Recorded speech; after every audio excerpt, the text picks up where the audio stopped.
Alright guys, so let's do a Marvel type video today. This is my MCU critiques about 4 or 5 movies that I really did not like because of these certain aspects. First off, Civil War for me, not a Captain America movie. It will never be a Captain America movie in my eyes.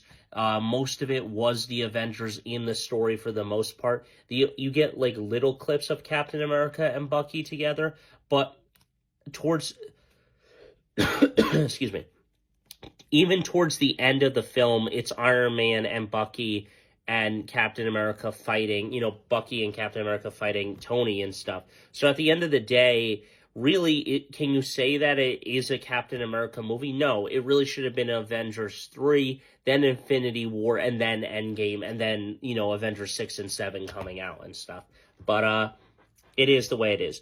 Age of Ultron, for me, was not really that great. I just don't know why I dislike it. I just don't think it was a good movie, period. There's not a reason I can give you off the top of my head saying, oh yeah, this movie, I disliked it because of this and that. No, I just felt that it was the worst Avengers movie out of 1, 2, 3, and 4. I think that 2 was the worst out of all of them and stuff.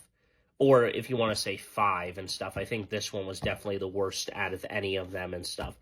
Multiverse of Madness was terrible due to coming after No Way Home and stuff. It was bad.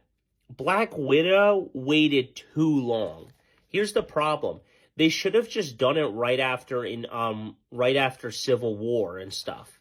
And put it between Civil War and Infinity War and stuff. And that's how we get the Black Widow movie. Hell, you could have even put it, years prior and stuff and given her just her backstory already, all the way up until the Budapest thing with Hawkeye. And ultimately, they don't even do any of that and stuff. And frankly, these things that happened in these movies didn't really go the way that they wanted. I personally think that they waited too long for Black Widow. Was it a good movie? Yeah, it was still a good movie, but why did Captain Marvel have to come out before Black Widow and stuff? Black Widow was the original 6 and stuff. She started the MCU. If you want to think about it, Tony and her started the MCU together and stuff. By Iron Man 2 is when Natasha Romanoff comes into the fold and stuff. And so forth and so on. Then she's in every other, movie and stuff. Captain America 2, so forth and so on. But ultimately, yeah, I think that if you think about it, she should have had her backstory right away and stuff. But, those are my thoughts and those are my Marvel MCU critiques. Let me know your thoughts on it, though.